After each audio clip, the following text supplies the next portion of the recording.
Bonjour tout le monde. J'ai aujourd'hui la chance de vous présenter l'évangile du 30 avril. Évangile de Jésus-Christ selon Saint Jean. En ce temps-là, Jésus disait à Nicodème, « Il vous faut naître d'en haut. Le vent souffle où il veut, tu entends sa voix, mais tu ne sais ni d'où il vient ni où il va. Il en est ainsi pour qui est né du souffle de l'Esprit. » Nicodème reprit, « Comment cela peut-il se faire? » Jésus lui répondit, « Tu es un maître qui enseigne Israël et tu ne connais pas ces choses-là. Amen, amen, je te le dis. Nous parlons de ce que nous savons, nous témoignons de ce que nous avons vu, et vous ne recevez pas notre témoignage. Si vous ne croyez pas lorsque je vous parle des choses de la terre, comment croirez-vous quand je vous parlerai des choses du ciel? Car nul n'est monté au ciel, sinon celui qui est descendu du ciel, le Fils de l'homme. De même que le serpent de bronze fut élevé par Moïse dans le désert, ainsi faut-il que le Fils de l'homme soit élevé, afin qu'en lui, tout homme qui croit ait la vie éternelle. Acclamons la parole de Dieu.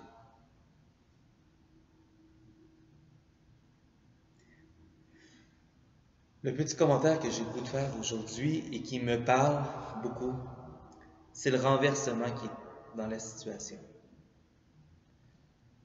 Pour nous, Jésus est déjà Christ, Maître, Seigneur, Rabbi, il est le Maître. Si on retourne dans le contexte de la situation, Jésus n'est personne. Jésus est le fils de Joseph le charpentier. Il est le Nazaréen. Que peut-il sortir de bon de Nazareth? Alors, il n'a rien pour lui. Il n'a pas de lettre de noblesse ou d'autorité, a priori, dans le texte. Et il se trouve devant l'un des maîtres d'Israël, l'un de ceux qui doit enseigner le peuple. Le renversement se situe dans le fait que Nicodème doit admettre son ignorance face à ce que Jésus tente de lui transmettre. Cette ignorance pourrait nous décontenancer en se disant que parfois nos élites religieuses ne sont peut-être pas capables de nous transmettre ce qui est nécessaire. Et pourtant, je crois que l'ignorance de Nicodème, dans ce cas-ci, elle est heureuse. Car c'est cette ignorance qui lui permet de choisir, de se mettre à l'école du Christ. Et je crois que tous et chacun, peu importe notre scolarité, peu importe nos études, nous avons à refaire ce choix de nous placer devant notre ignorance. Choisir de se remettre à l'école du Christ. 3 pistes pour la prière aujourd'hui.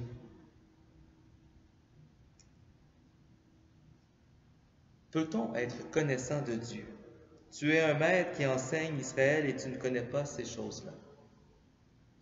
Peut-on être connaissant de Dieu? On peut devenir éventuellement un bon bibliste, on peut éventuellement devenir un bon théologien, bien connaître les dogmes. Peut-on bien connaître Dieu? Je crois que la piste de prière que je vous invite peut-être à explorer, c'est l'humilité. Seigneur, je désire te connaître. Et c'est vrai, je désire connaître Dieu. Mais ce que je veux dire, c'est qu'on peut énoncer notre désir de le connaître. Mais dans un même temps, il faut admettre notre incapacité à en parler comme nous pourrions parler d'une simple opération mathématique ou d'un moteur de voiture. En même temps que nous souhaitons connaître Dieu, en même temps que nous nous donnons des moyens de connaître Dieu, en même temps, il y a quelque chose de Dieu qui se doit de nous échapper. Voilà.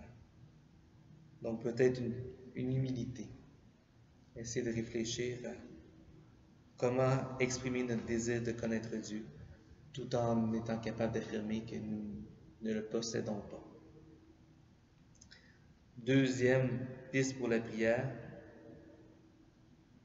De même que le serpent de bronze fut élevé par Moïse dans le désert, l'association à Moïse, elle est clairement faite pour se rappeler que Dieu a libéré son peuple et de la même façon, nous croyons que le Christ nous libère. Est-ce que je reconnais en Jésus mon Sauveur, celui qui me sauve? Et ici, les réponses vont être multiples. On a traditionnellement beaucoup dit que Dieu nous sauvait du péché. Malheureusement, nous péchons encore. Alors, nous a-t-il vraiment sauvés? Il y aurait toute une réflexion qu'on pourrait porter. On a par la suite dit que Dieu nous sauvait de la mort. Je crois en la vie éternelle. Il n'y a pas de doute là-dessus. Mais en même temps, est-ce qu'on est sauvé de la mort et est-ce qu'on doit être sauvé de la mort? C'est des questions qui sont peut-être un peu philosophiques. Mais en même temps, il y a quelque chose d'un peu heureux. La mort peut mettre fin à la retraite. Un jour, ça peut être pratique.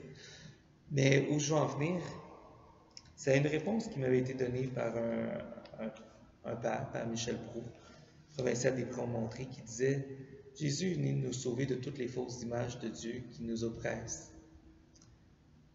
Le Dieu marchand, le Dieu loi, le Dieu vengeant. Et il est vrai qu'en côtoyant le Christ, nous pouvons tranquillement nous libérer de beaucoup de fausses images de Dieu, qui nous amènent malheureusement de fausses images de nous-mêmes, des fausses images de l'être humain. » Troisième réflexion, ainsi faut-il que le Fils de l'homme soit élevé.